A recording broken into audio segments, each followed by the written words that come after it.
동방이라는 제목을 가지고 함께 말씀을 나눌 때 여러분들이 다 아는 말씀입니다. 헤로드 왕 때의 유대 베들레헴에서 예수님이 탄생하십니다.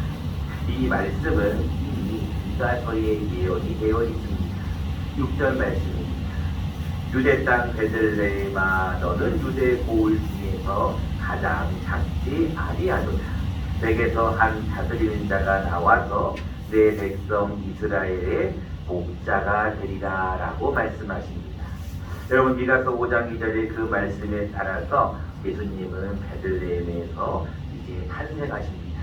이제 그 탄생하신 날이 이제 다음 주일로 이제 우리가 다가오면서 우리가 오늘은 이 탄생을 바라보는 우리의 마음은 어떠해야 하는지를 한번 생각해 보려고 합니다. 자, 예수님은 이제 이 땅에 오셔서 탄생하셨는데 그때 예수님을 향하여서 경배하러 왔던 자들이 있습니다. 그들이 누구냐면 바로 동방에서 온 박사들입니다. 이 동방에서 오는 박사들은 우리가 말하는 그런 박사가 아니고 점성술가들이에요. 다시 말하면 별을 보고 무슨 일이 있을 것이다 라는 것을 예측하는 그런 자들입니다. 자, 동방에서 오는 이 박사들이 베들레헴으로 가지 않고 갑자기 어디로 가냐면 예루살렘에 가게 돼요. 근데 갑자기 이상합니다. 왜 예루살렘으로 갔을까? 분명히 예수님은 베들레헴이라는 동네에 태어나신다고 했는데 왜 예루살렘으로 갔을까? 이유가 있습니다. 여러분 베들레헴과 예루살렘은 거리가 그렇게 먼 거리가 아니에요. 성경학적으로 보면은 약 한 8km 정도밖에 떨어져 있지 않습니다. 쉽게 말하면 여기서 시작을 하게 되면 약 4조 정도까지 그렇게 멀지 않다고 지금 알려주는 거예요. 지금 여러분들이 하나님 앞에 베들레헴과 이 예루살렘은 그렇게 멀지 않다는 걸 기억을 하시면 이 말의 의미를 압니다. 여러분 별이라는 것은 높이 떠 있잖아요. 그러다 보니까 별이 저 위에 있는데 베들레헴인지 예루살렘인지 잘 알지를 못하니까 동방 박사들은 분명히 예루살렘이 그 당시에 이스라엘의 수도니까 베들레헴이 아닌 예루살렘에서 태어났을 거다 라고 생각하고 이제 예루살렘으로 모였습니다. 난리가 난 거죠. 헤롯 왕과 온 예루살렘이 듣고 소동합니다. 뭐라고? 이스라엘의 왕이 태어났다고? 분명히 이스라엘의 왕은 누굽니까? 헤롯 왕인데 헤롯 왕이 자기를 두고 이스라엘의 왕이 태어났다고 난리가 났습니다. 그래서 가만히 그 당시에 많은 사람들을 불러서 들어보니까 이미 성경에 예언이 되어 있는 거예요. 베들레헴에서 예수님이 태어날 거다. 자, 이제 동방 박사들이 예루살렘, 즉 자기들이 생각했던 그 별이 태어난 곳 예루살렘이 아니라 베들레헴을 향하여서 다시 이동을 해요. 자, 이동을 하고 나서 가만히 보니까 별이 움직이는 거예요. 그래서 별을 따라 가만히 가다 보니까 약 한 8km쯤 떨어진 베들레헴에서 딱 멈추는 거예요. 여기다. 그래서 동방 박사들이 그 별이 멈춘 것을 보고 매우 크게 기뻐하여서 거기를 딱 들어갔더니 마리아와 한 어린 아이가 있는 것을 보고 그 아기께 경배하고 보배합을 열어 황금 유향과 모략을 드린 내용이 오늘의 본문입니다. 자, 우리가 오늘 본문을 통하여서 우리도 이제 성탄절을 앞두고 동방 박사와 같은 우리의 마음도 하나님 앞에 어떠한 마음으로 나아가야 할는지 생각해 보려고 합니다. 첫 번째입니다. 여러분 하나님 앞에 나올 때는 항상 어떤 마음으로 나아가야 되냐면 경배하는 마음으로 나아가야 돼요. 그리고 어떤 마음으로 나아가야 되냐면 기쁨으로 나아가야 됩니다. 10절 말씀입니다. 그들이 별을 보고 매우 크게 기뻐하더라. 여러분 주님 앞에 나오면 어떻다고 그랬어요? 지난주에 제가 말씀을 드렸죠? 여러분 주님 앞에 나오면 기쁩니까? 안 기쁩니까? 여러분들 지금 얼굴은 가만히 기쁩니까? 안 기쁩니까? 기쁩니까? 안 기쁩니까? 여러분 제가 지난주에도 말씀을 드렸죠? 주님 앞에 나올 때는 기쁨으로 나오셔야 돼요. 여러분 하나님 앞에 나와 예배를 드린다는 게 얼마나 감사한 일이에요. 아무나 예배 드릴 수 있는 게 아니라니까요. 내가 예배 드리고 싶어도 예배를 못 드려요. 근데 여러분 하나님 앞에 예배 드리게 나오시기에 하나님의 건강을 주셨잖아요.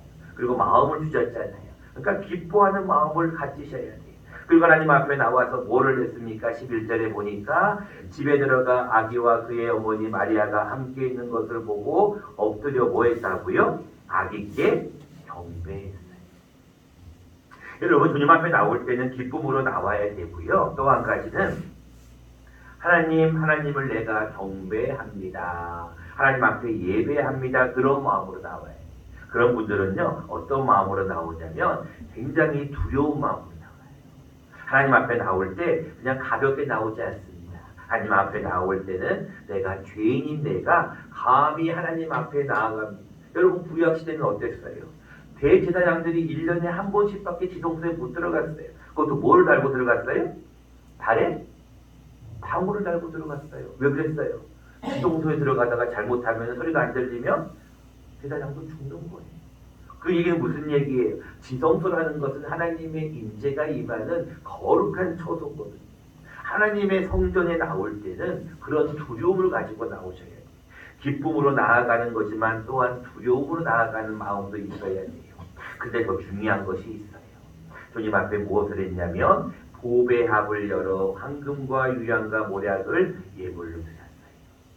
여러분 주님 앞에 나올 때요. 마음은 기뻐. 그 하나님을 두려워하는 마음으로 거룩하신 하나님 앞에 나아가지만 우리가 나아갈 때 빈손으로 나아가지 않는 것은 성경적입니다. 근데 중요한 것은 더 중요한 우리가 경배의 어떤 중요한 자세가 있어요. 여러분 본문은 제가 시간 관계상 읽지 않았지만 12절 말씀을 보시기 바랍니다. 그들은 꿈에 헤로데게로 돌아가지 말라 지시하심을 받아 다른 길로 고국에 돌아갔어요. 자, 여러분 예배 경배하는 자세의 가장 첫 번째가 무엇이냐면 기쁨의 자세, 두려움의 자세도 있는데 가장 중요한 것은 뭐냐면 순종의 자세. 여러분 동방 박사들이 꿈에 헤로데게로 가지 말라라는 이야기를 듣고 다른 길로 갔다니까요. 이 동방 박사들도 순종했어요. 근데 더 중요한 것이 있어요. 13절과 14절이. 제가 그 다음 단락이 넘어가기 때문에 읽지 않았지만 13절 말씀을 다시 한번 보겠습니다. 그들이 떠난 후에 주의 사자가 이제는 동방 박사가 아니라 누구에게 현몽하여 이르되라고 말씀해요? 요셉에게. 요셉이 누굽니까? 예수님의 아버지. 요셉에게 현몽하여 이르되 헤롯이 아기를 찾아 죽이려 하니 일어나 아기와 어머니를 데리고 애굽으로 피하여 내가 이르기까지 거기 있으라. 자, 분명히 천사가 주의 사자가 요셉에게 딱 얘기하는 거예요. 그러면 여러분들 같으면 어떻게 했어요? 이제 여러분 아기를 막 낳았단 말이에요. 그럼 산후조리를 해야 될 거 아니에요. 근데 예수님 성령께서 뭐라고 말씀하십니까? 그 아이를 즉시 데리고 헤롯이 너를 죽이려고 하니까 즉시 일어나 아기와 어머니를 데리고 애굽으로 가라는 거예요. 자, 여기서 가장 중요한 14절 말씀이 나옵니다. 14절 말씀을 같이 한번 읽어보겠습니다. 굉장히 중요한 말씀입니다. 시작. 요셉이 일어나서 밤에 아기와 그의 어머니를 데리고 애굽으로 떠나가. 굉장히 중요한 말씀입니다. 요셉이요. 지금 예수의 아버지가 갑자기 그의 사자의 이야기를 듣고 나서 뭐를 했냐면 갑자기 일어났어요. 그리고 언제? 깜깜한 밤에 아기와 그의 어머니 즉 아내를 데리고 애굽으로 갔다니까요. 그리고 헤롯이 죽기까지 거기에 있었어요. 자, 여러분들 경배를 드리는데 가장 중요한 것은 순종입니다. 여러분들이 예배를 드릴 때 하나님의 말씀에 내가 순종합니다. 이런 마음이 있어요. 그런 마음으로 여러분들이 예배를 드리면 하나님이 복을 주셔요. 근데 어떤 분들은 이런 분들이 있어요. 아이고, 뭐 다른 말씀 맨날 그 얘기 같고 뭐 똑같은 얘기를 그렇게 하시고 여러분 이런 마음으로 예배를 드리면 은혜가 안 돼요. 근데 여러분들 하나님 나에게 오늘 주시는 말씀을 내가 아멘으로 받습니다. 나는 그렇게 될 줄로 믿습니다라는 마음으로 말씀을 받으면 그게 참 경배가 되는 거예요. 근데 우리는 말씀을 받을 때도 예배를 드릴 때도 아무런 감격이 없어요. 뭐 그 말씀 내가 십몇 년 동안, 20몇 년 동안 늘 읽었던 말씀인데 뭐 특별하지 않아. 아무런 감동이 없어. 여러분, 굉장히 위험한 생각입니다. 하나님 앞에 예배를 드릴 때는 제가 여러분들에게 늘 말씀을 드리지만 주일은 죽어도 하나님 앞에 예배를 드리는 거예요. 내가 죽어도 좋습니다. 하나님 앞에 예배를 드리러 가다가 예배드리다가 죽어도 좋습니다라는 마음으로 예배를 드리는 마음이 있으면 그게 사모하는 마음. 여러분 신명기에서 우리에게 뭐라고 말씀하십니까? 여러분들 하나님 앞에 나아가는 자세에 대해서 이렇게 말씀하십니다. 같이 한번 읽어보겠습니다. 조금 작지만 천천히 읽어보겠습니다. 시작. 내가 내 하나님 여호와의 말씀을 삼가 듣고 내가 오늘 내게 명령하는 그의 모든 명령을 지켜 행하며 내 하나님 여호와께서 너를 세계 모든 민족 위에 뛰어나게 하실 것이라. 아멘. 여러분 신명기 28장 말씀이에요. 여러분들 잘 들으셔야 돼요. 여러분들이 하나님의 말씀을 들을 때 삼가 들어야 돼요. 아유 저 목사 다 아는 얘기, 저 목사 똑같은 이야기 그렇게 들으시면 안 됩니다. 사람의 말로 들으시면 안 돼. 하나님 앞에 감당에 떨어지는 말씀은 하나님의 말씀으로 삼가 들어야 돼요. 조심해서 들으셔야 돼요. 그리고 그 말씀을 뭐 하라고요? 듣고 내가 오늘 내게 명령하는 그의 모든 명령을 뭐 하며? 지켜 행하라. 아 그렇군요. 하나님 내가 주님 앞에 오늘도 말씀을 듣습니다. 그러면 그 말씀을 듣고 잊어버리면 안 돼. 그 말씀을 내가 뭐 하려고 해야 돼요? 지키려고 노력해야 돼.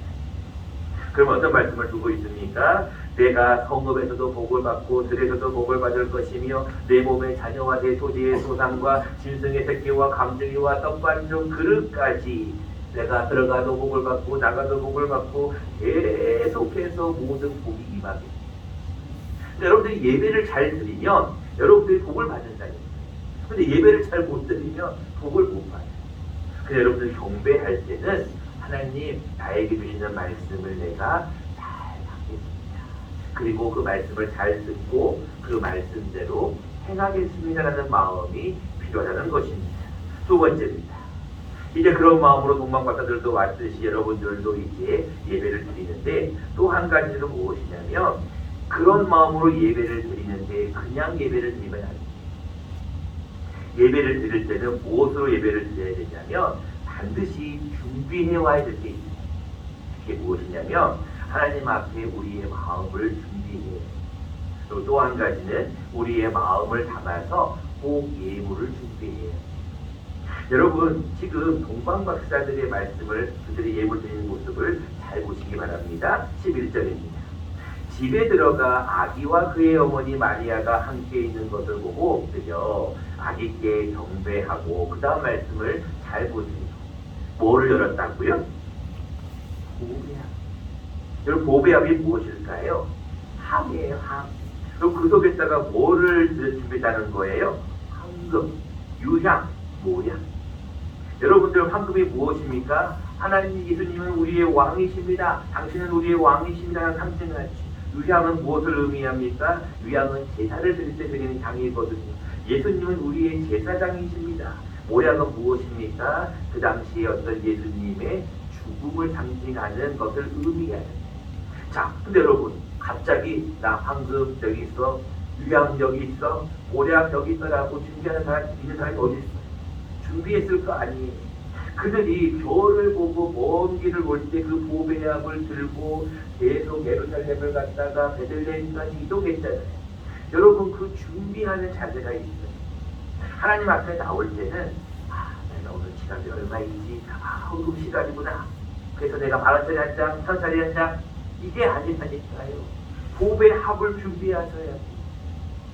그래도 그런 말을 하시는 분들이 목사님 뭐 그냥 보배합까지 필요하나요? 그냥 내가 하는 거 그냥 잘 드리면 되지요. 근데 여러분 주님 앞에 나올 때는 여러분들의 마음을 준비해야 되는데 그 마음은 여러분들의 물질로 나옵니다. 제가 우리 김기순 성도님에 대한 얘기를 안 할 수가 없습니다. 우리 김기순 성도님 아까도 잠깐 얘기했지만 교회를 너무나 나오고 싶고 제가 온 3월 달에 처음 뵀을 때부터 4월 첫 주부터 한 번도 빠진 적이 없었거든요. 그리고 그분은 늘 오시면은 화장실을 먼저 들리시고 앉으시고 여기 올라오실 때 기어서 올라오시고 앉지 않다는 것을 다리가. 근데 기어 올라오시면서도 항상 그 자리에 앉아서 얼굴을 보면 항상 기뻐하셔요. 저는 그 모습을 볼 때마다 항상 감사가 있어요. 근데 그분이 지난 추석, 올해 추석이었죠. 추석 때 고개 떼가지고 돈을 떼가지고 목사님으로 드세요. 어느 날은 저를 불러요. 목사님, 저희 집 한번 오세요. 갔어요. 갔더니 그러는 거예요. 목사님, 우리 저기 갑시다. 그러는 거예요. 그래서 어디요? 가요. 따라가요. 갔더니 초밥집을 데린 거예요. 분이 초밥을 좋아하네. 그래서 초밥 들여가서 잡수세요. 또 사드릴게요. 두줄 잡수세요. 그러시는 거예요. 그래서 제가 아유, 소동이 돈도 없는데 무슨 그러더니 지갑을 들면서 보세요. 나 돈 이렇게 많아요. 그러면서 나한테 돈 자랑을 하시는 거예요. 그래서 어저께도 잠깐 얘기했지만 어제도 통화를 하는데 목사님, 저 교회 가고 싶은데 나 교회 넘어가고 싶은데 요양사가 못 가게 해요. 여러분, 하나님 앞에 예배를 드릴 때는 그런 사모함이 좀 있어요. 그리고 주의 종을 향한 그런 마음도 있어요. 제가 제 아내가 식당을 가면 다른 거 아니에요. 아이고 목사님 그러면서 안아주셔요. 여러분, 다음 주는 성탄절입니다. 여러분 주님 앞에 나올 때 어떤 마음으로 나오시겠습니까? 여러분, 그러한 성도의 모습이고 그는 하나님 앞에 헌금도 하지 않아.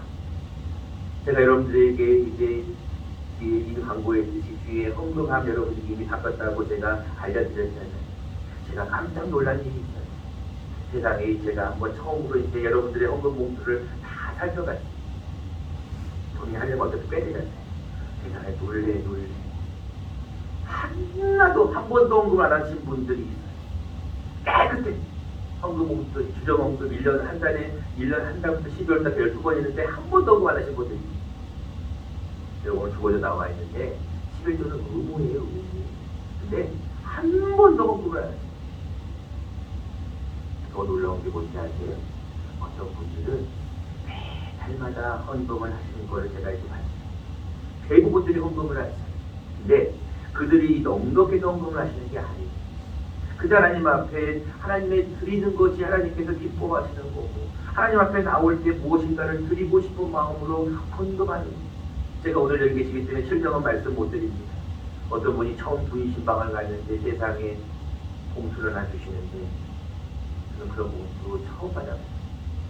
달력으로 만든 봉투를 고깃하게 만들어가고 거기다가 얼마를 넣어가지고 목사님 쓰세요. 뭘 느끼십니까 여러분? 그의 마음이 안 느껴지십니까? 여러분, 다음 주는 성탄절이에요. 이제 예수님 앞에 여러분들이 생일 선물을 준비하셔야 돼요. 다음 주는 교회에서도 여러분들에게 뭔가를 성탄의 기쁨을 나라에게 알리라고 교회에서 여러분들 선물을 드릴 거예요. 근데 여러분들은 다음 주에 뭐 드릴 겁니까? 주님 앞에 뭐도 갖고 나오실 거예요. 동방박사들은 준비해가지고 그 머나먼 길을 황금, 유양, 모략을 가지고 보배압을 낑낑 들고 나서 예루살렘으로 갔다가 베들레헴까지 그 먼 길을 밤에 움직일 때까지 그들은 준비해서 주님 앞에 나왔는데 여러분들은 무엇을 가지고 나아가겠습니까? 말락에서는 이렇게 말합니다. 자막을 통해서 함께 읽어보겠습니다. 시작. 사람이 어찌 하나님의 것을 도둑질하겠느냐? 그러나 너희는 나의 것을 도둑질하고도 말하기를 우리가 어떻게 주의 것을 도둑질하였나이까 하는도다. 이는 곧 11조와 봉헌물이라. 여러분, 만군의 여호와께서 이르시되 조상 때부터 너희들은 나의 규례를 떠나 지키지 아니하였다. 그래서 내가 너희들에게 다시 한번 얘기하니 돌아오라는 것. 그랬더니 그 백성들이 이렇게 얘기합니다. 주님, 우리가 어떻게 하면 돌아갈 수 있겠습니까? 우리가 하나님께로 어떻게 하면 돌아갈 수 있겠습니까? 이것이 말라기 3장 7절 말씀이에요. 그랬더니 주님께서 말씀하신 게 3장 8절입니다. 너희가 하나님께로 돌아오는 방법은 너희가 하나님의 것을 도둑질하였다는. 여러분, 제가 11조 헌금할 기도할 때마다 이런 기도를 하죠. 만군의 여호와가 이르노라 너희의 온전한 11조를 창고에 들여 나의 집에 양식이 있게 하고. 나의 집이 누구 집이에요? 하나님의 집이 됩니다. 여러분 한번 좀 오픈기 뒤에 옆에 커튼을 한번 쳐보세요. 유리가 지금 다 깨져 있어요. 지금 나의 집에 지금 유리가 깨져 있다니까요. 여러분 들어온 오늘 입구에서 뭘 보셨습니까? 교회 유리문 보면은 벌어져 있잖아요. 한번 공통스러워. 여러분 나의 집에 양식이 있게 해야지. 주의 종이 먹을 양식이 있는가 없는가 신경을 써야 된다고 여러분들이. 여러분 주의 종이 탈의배 때문에 걱정하는 일이 있으면 안 돼요.